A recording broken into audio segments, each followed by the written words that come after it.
Hello friends, मेरा नाम जगविंदर है। चलिए इस वीडियो में हम जानते हैं विंडोज सर्वर 8 के बारे में।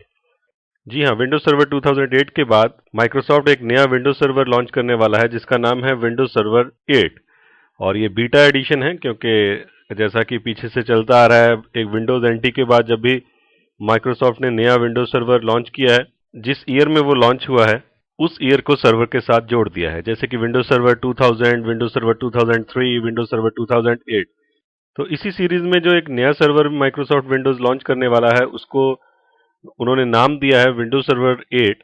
और ये अभी बीटा में अवेलेबल है, यानी कि आप इसको ट्रायल के लिए यूज कर सकते, आप इसका प्रीव्यू ले सकते हैं, लेकिन आप इसको रियल एनवायरनमेंट में इंस्टॉल ना कीजिए क्योंकि ये अभी फुली टेस्टेड नहीं है और माइक्रोसॉफ्ट इसका सपोर्ट भी नहीं दे रहा है, क्योंकि अभी ये टेस्टिंग खुद वो कर रहे हैं और वो चाहते हैं कि आप भी अपने एनवायरनमेंट में इसको यूज करें और इसके यूज टू हो जाएं। तो विंडोज सर्वर 8 बीटा मैंने गूगल में सर्च दिया और ये हम माइक्रोसॉफ्ट साइट पे पहुंच गए। तो कुछ न्यू फीचर्स के बारे में बता रहा है विंडोज सर्वर 8 की, जो इसको फिलहाल नाम दिया गया है। तो Windows server 8 is the leading server operating system that powers many of world's largest data centres, enables small businesses around the world and delivers value to organization of all the sizes in between। तो कहना ये चाहता है कि हमारा जो Windows server है वो हमारे आजकल बड़े पॉपुलर हैं डेटा सेंटर्स में और हमारे ऑर्गेनाइजेशंस में बड़ा अच्छा योगदान दे रहे हैं। इसी सीरीज में हमारा विंडोज सर्वर 8 जो है वो कुछ और न्यू फीचर्स के साथ और पुराने ही फीचर्स को और एनहेंस वे में हमें दिखा रहा है। तो इसमें जो फोकस है मेन वो वर्चुअल और फीचर्स का तो है ही है, लेकिन वर्चुअलाइजेशन और क्लाउड कंप्यूटिंग के ऊपर ज़्यादा ये वेट दे रहे हैं। और विंडोज सर्वर 8 में बहुत सारे नए इनोवेशंस हैं areas of virtualization, networking, storage and user experience. और पावरशेल, जैसे कि हमारे विंडोज सर्वर 2008 R2 एडिशन में भी पावरशेल को काफ़ी अहमियत दी गई है, तो वो इसमें भी कंटिन्यू रह रही है। तो आप इसको डाउनलोड कर सकते हैं। यहाँ देखिए लिंक दिया हुआ है, अगर आप इसको डाउनलोड करते हैं, क्लिक करते हैं, तो आप पेज डाउनलोड सेंटर पे चले जाते हैं जहाँ से आप इसके यहाँ से फीचर्स देख सकते हैं और उसके बाद आप इसको इसका आईएसओ या फिर वीएचडी वर्चुअल हार्ड डिस्क को डाउनलोड कर सकते हैं। तो ये डाउनलोडिंग हमने कर रखी है। तो इसके बाद हम जरा इंस्टॉलेशन स्टार्ट करते हैं। तो इंस्टॉलेशन करने के लिए हम अपने मशीन पे इंस्टॉलर डीवीडी और उसके बाद जो पहली स्क्रीन आती है उसके ऊपर जाते हैं। तो देखिए डीवीडी इंसर्ट करने के बाद जो पहला आपके सामने स्क्रीन आ रहा है उसमें लिखा आ रहा है विंडोज डेवलपर प्रीव्यू, और इसके बाद हमारा इंस्टॉलेशन प्रोसेस स्टार्ट होगा।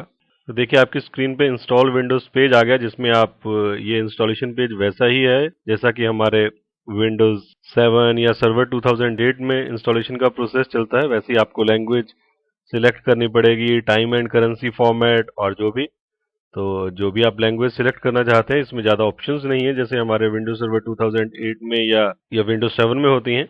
और टाइम करेंसी फॉर्मेट में आप जहाँ का time and currency format select करना चाहते हैं वो सिलेक्ट कर सकते हैं। तो जैसे इंग्लिश इंडिया हमने, और इनपुट मेथड में उसने ऑटोमेटिकली इंग्लिश की इंडिया ले लिया है, तो आप यहाँ से भी इसको चेंज कर सकते हैं। तो इतना होने के बाद हम नेक्स्ट पे क्लिक करते हैं और इसके बाद इंस्टॉल नाउ के ऊपर क्लिक करते हैं। तो सेटअप इज स्टार्टिंग का मैसेज आपके सामने आ रहा है और देखिए आपके सामने select the operating system you want to install, इसमें हमारे पास 3 ऑप्शंस वो दे रहा है। और देखिए सबसे इम्पोर्टेंट बात जो R2 addition server 2008 R2 addition से शुरू हुई कि ये 64 बिट ओनली ऑपरेटिंग सिस्टम है। तो हमारा server 2008 R2 edition 64 bit only operating system पहला माइक्रोसॉफ्ट ने जो दिया, जो 32 बिट में अवेलेबल नहीं है। और ये जो वर्जन्स अवेलेबल हैं ये भी आपके पास 64 बिट में ही अवेलेबल है, यानी कि इसके रिक्वायरमेंट में आपको 64 बिट मशीन खरीदनी पड़ेगी। तो जो भी आप ऑप्शन, तो फुल इंस्टॉलेशन या सर्वर कोर या फीचर्स ऑन डिमांड, जिसको हम आगे डिस्कस करेंगे। तो हम फुल इंस्टॉलेशन लेते हैं और नेक्स्ट पे क्लिक करते हैं।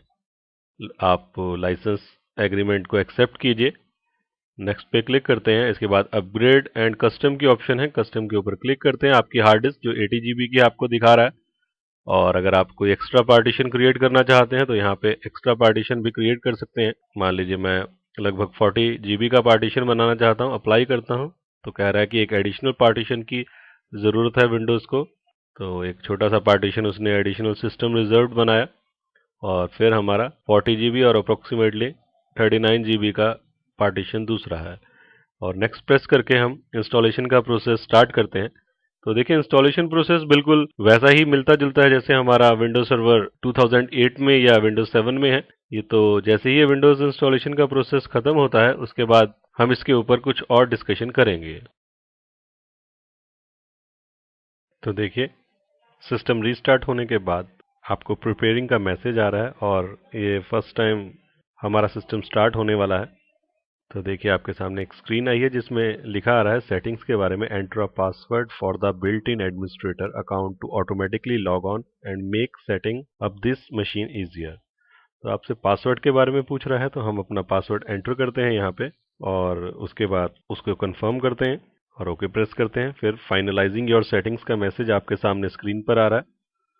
एक नई टाइप का व्यू आपकी स्क्रीन पे है आ रहा है जिसमें आपको टाइम बता रहा है, आपकी डेट के बारे में बता रहा है और उसके बाद यहाँ लिखा आ रहा है कि कंट्रोल ऑल्ट डेल को प्रेस कीजिए लॉग ऑन करने के लिए। और अगर आप लॉग ऑन करना चाहते हैं, देखिए ये अभी तक के जो जितने भी एडिशंस थे हमारे सर्वर के उनमें बिल्कुल डिफरेंट है। इस तरह का व्यू नहीं आता है, ब्लू स्क्रीन आती है और उसके ऊपर हमारा control plus alt plus del का मैसेज आता है और हम control plus alt plus delete press करते हैं तो देखिए आपसे एडमिनिस्ट्रेटर का पासवर्ड पूछ रहा है। हम इसको पासवर्ड को एंटर करते हैं और एंटर प्रेस करते हैं। तो प्रोसेस आगे बढ़ रहा है और अभी हमारे सामने फर्स्ट स्क्रीन आ जाएगी। तो देखिए मेरा डेस्कटॉप मेरे सामने है जहाँ पे स्टार्ट बटन है विंडोज़ का और उसके बाद यहाँ पे लिखा आ रहा है, देखिए Windows developer preview evaluation copy build 8102। तो ये हम इस बीटा वर्जन हमारे पास अवेलेबल है जिसकी हम टेस्टिंग कर सकते हैं अपने एनवायरनमेंट में।